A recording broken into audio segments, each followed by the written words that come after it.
वगैरह बताया जाता है. This controls the regulates and pharmacy profession and control the quality and standard of drug. उसके बाद organs and nature of pharmaceutical legislations in India. Pharmaceutical legislations is such a legislations which cover both social and economical aspect of the social society. The purpose of pharmaceutical legislations is to ensure the patent receives suitable drug on suitable price. इसमें दिया जाता है कि आज़ादी से पहले India में कुछ भी ऐसा नहीं था जिसे ड्रग्स को कंट्रोल किया जाए. बैग वगैरह इस तरह के डॉक्टर चलते थे और कोई प्रॉपर अरेंजमेंट नहीं था, प्रॉपर कोई ड्रग का स्टैंडर्ड नहीं था, कोई रेफरेंस बुक नहीं थी. इसलिए फार्मास्यूटिकल लेजिस्लेशन में ये कवर किया गया कि जितनी भी ड्रग्स हैं उसकी प्रॉपर स्टैंडर्ड होनी चाहिए, प्रॉपर उनकी क्वालिटीज़ होनी चाहिए और कंट्रोल होना चाहिए उस मेडिसिन पे. और उसमें जो organs of pharmaceutical legislation history जो है 1811 ईयर में मिस्टर बेथफोर्ड ईस्ट इंडिया कंपनी ने कलकत्ता में पहली केमिस्ट शॉप ओपन की. उस केमिस्ट शॉप में दवाई वगैरह रखी गई, मेडिसिन वगैरह रखी गई. उसके बाद 1821 में मिस्टर स्मिथ स्टेंस्टिंग एंड अपोथेकेरी शॉप खोली गई. उसके बाद 1901 में आचार्य प्रफुल्ल चंद्र रॉय ने बंगाल केमिकल एंड फार्मास्यूटिकल एक फैक्ट्री लगाई. उसके बाद 1903 में professor T K. Chopra Alembic chemical work नाम की इंडस्ट्री बदौदा में लगाई. उसके बाद ये लगाने का पर्पस ये था कि कुछ मेडिसिन जो बाहर से आती हैं वो अपने इंडिया में मिल सके और अच्छी क्वालिटी में मिल सके. एक्ट 9 मार्च 1927 में सर हेरन जेफर नाम के पर्सन थे जिन्होंने रिकमेंडिंग किया, गवर्नर जनरल को एक लेटर लिखा, इन्फॉर्म किया to take immediate step to control the outside drug testing laboratory. जो आउटसाइड से हमारी ड्रग्स आती हैं उनको कंट्रोल टेस्टिंग के लिए एक लेबोरेटरी बनाई जाए, प्रॉपर पता चला जाए कि एक प्रॉपर मेडिसिन हैं. उसके बाद 1931 में चोपड़ा कमेटी बनाई गई जिसे हम ड्रग इंक्वायरी कमेटी भी कहते हैं. इस कमेटी ने बहुत सारे काम किए, ड्रग्स के रिलेटेड, हमारे फार्मेसी के रिलेटेड, मेडिसिन के रिलेटेड और फार्मास्यूटिकल के रिलेटेड. इसने central legislations to control drug and pharmacy के लिए एक लेजिस्लेशन बनाया. उसके बाद स्टेट ड्रग लेबोरेटरी जो कंट्रोल करती है क्वालिटी ऑफ मेडिसिन के लिए बनाए. फिर अपॉइंटमेंट किया ऑफ ए एडवाइजरी बोर्ड को to advise government to make rule. एक एडवाइजरी बोर्ड बनाया गया जो एडवाइस करे गवर्नमेंट को कि आप ऐसे कानून बनाएं. तो उसके बाद जैसे courses of training in pharmacy education के बारे में बताने के लिए एंड प्रिस्क्राइब्ड मिनिमम क्वालिफिकेशंस और रजिस्ट्रेशन जो हमारी डी फार्मेसी की थी या फार्मेसी की जो ट्रेनिंग्स वगैरह हैं या रजिस्ट्रेशन के लिए क्या क्वालिफिकेशन चाहिए वो सारा इस कमेटी ने बनाना शुरू किया आहिस्ता आहिस्ता. और drug industry in India should be developed. India में जो ड्रग की इंडस्ट्री थी उसे लगाना शुरू किया, बढ़ाना शुरू किया, और मेडिकल स्टोर्स में जो ज़रूरत रिक्वायरमेंट, जहाँ उसकी एक क्वालिफिकेशन चाहिए थी फार्मेसी की, या एक फार्मासिस्ट की प्लस रजिस्ट्रेशन चाहिए फार्मासिस्ट की, वो उन्होंने उसके बाद ड्रग इंक्वायरी कमेटी के लिए सब कुछ बनाना शुरू किया, और क्वालिटी कंट्रोल डेवलपमेंट भी बनाया। एंड 1932 में फर्स्ट डिपार्टमेंट जो थे pharmaceutical was started at Banaras Hindu university. Hindu university जो 1932 में लगाई गई, यहाँ पे फार्मेसी की एक डिपार्टमेंट बनाया गया जिसमें कोर्सेज और इसके बारे में सारा बताने के लिए और आगे बढ़ाने के लिए यूनिवर्सिटी बनारस यूनिवर्सिटी में बनाया गया। और 1935 में फार्मास्यूटिकल एसोसिएशन वॉज ऑर्गेनाइज्ड। 1935 में इन्होंने एक फार्मास्यूटिकल एसोसिएशन बनाई जिसका नाम दिया गया इन्होंने इंडियन फार्मास्यूटिकल एसोसिएशन। उसके बाद 1939 में Indian journal of pharmacy was started. इन्होंने जर्नल बनाया और फार्मेसी की जो मतलब की बुक्स वगैरह हैं फार्मेसी के रिलेटेड जो नई नई जानकारी थी वो उसमें डाली।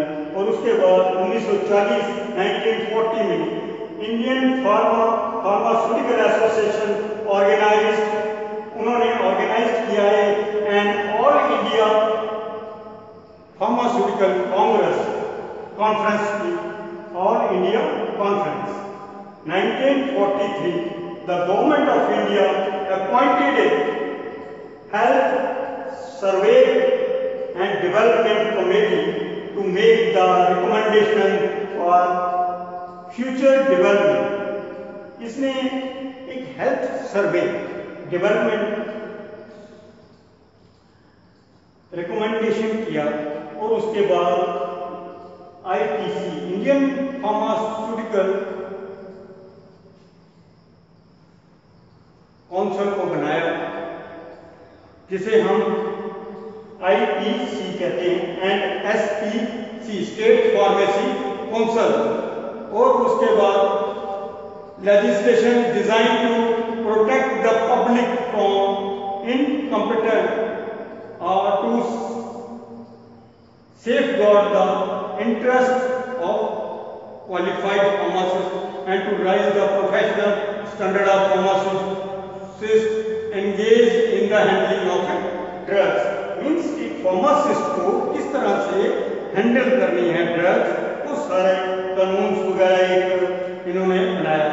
And mayor for registration of pharmacist, जो फार्मासिस्ट की रजिस्ट्रेशन होती है वो उन्होंने तैयार की। और mayor for maintenance of disciplinary control over the practice and profession of pharmacy, और फार्मेसी की जो प्रैक्टिस थी और उसको कंट्रोल करने के लिए बनाया।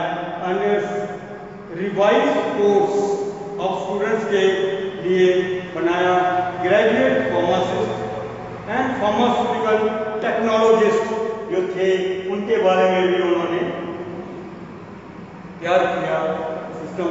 और उसके बाद setting up of A central drug laboratory, उन्होंने सेंट्रल ड्रग लेबोरेटरी तैयार की जिसमें ड्रग्स को देखा जाता है, क्या उसमें परसेंटेज क्वालिटीज है, स्टैंडर्ड्स है, इम्प्योरिटीज सिक्योरिटी कितनी है उसमें, ये सब कुछ अच्छी तरह से देखा जाता है।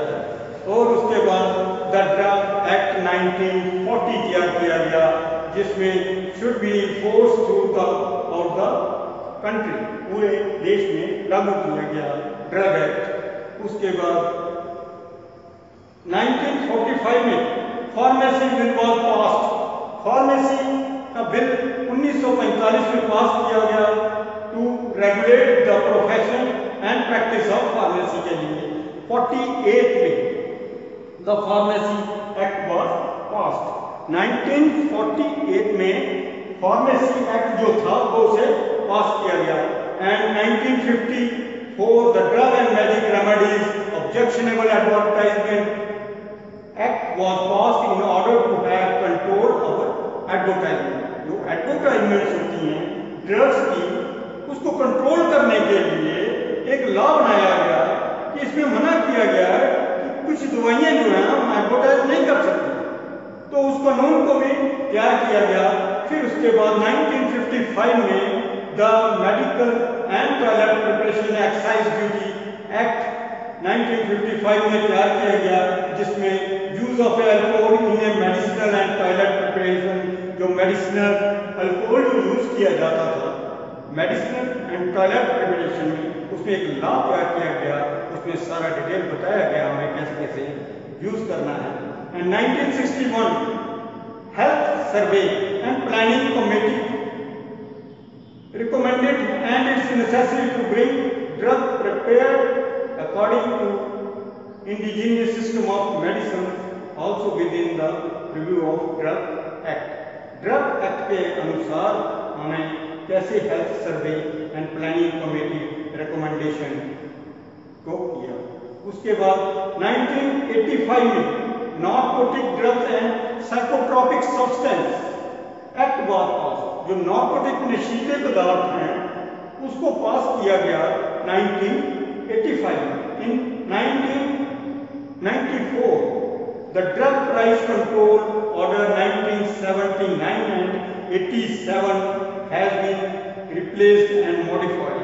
जो एक ड्रग प्राइस कंट्रोल था कि कोई भी मेडिसिन एक प्रॉपर रेट पे होने चाहिए गरीब आदमी के लिए, या कोई भी नहीं जो ले सकता उसके लिए एक प्रॉपर रेट होना चाहिए मेडिसिन का, वो एक एक्ट बनाया गया जिसमें गवर्नमेंट ने मेडिसिन ड्रग्स का रेट फिक्स किया गया उस एक्ट के अनुसार। उसके बाद नेक्स्ट जो है the in spite of all the rules and regulations under the act today the substandard drugs are available in market. और मार्केट में इतनी सब स्टैंडर्ड मेडिसिन हैं जिसको रोकने के लिए गवर्नमेंट ने कानून बनाए और उसकी पब्लिक की हिफाजत के लिए एक प्रॉपर उनको कानून के माध्यम से या रोका गया जो सब स्टैंडर्ड मेडिसिन थी। और उसके बाद the authority are there persons who do not have any qualifications of pharmacy, जिन पर्सन के पास क्वालिफिकेशन नहीं है फार्मेसी उनको भी रोका गया इस कानून के अनुसार। और एज ए रिजल्ट इसका progress the profession of the pharmacy has been slowly down, means आहिस्ता आहिस्ता ये जिनको नॉलेज नहीं थी तो उससे इस प्रोफेशन का जो स्टैंडर्ड था वो थोड़ा कम हुआ। उसके बाद इसके लिए गवर्नमेंट ने कानून बनाए, कानून बनाने से अभी इसका स्टैंडर्ड काफ़ी अच्छा हुआ है। और ये सब कानून बनाने के अनुसार उनका गवर्नमेंट का ही सब कुछ है, तो इसमें ड्रग्स को स्टैंडर्ड किया जाता है। स्टैंडर्ड हो under a new education regulation act के अनुसार भी pharmacist and pharmacy will be defined developed in all aspect. The quality of the pharmacist will be better, so the enforce of the drug legislations in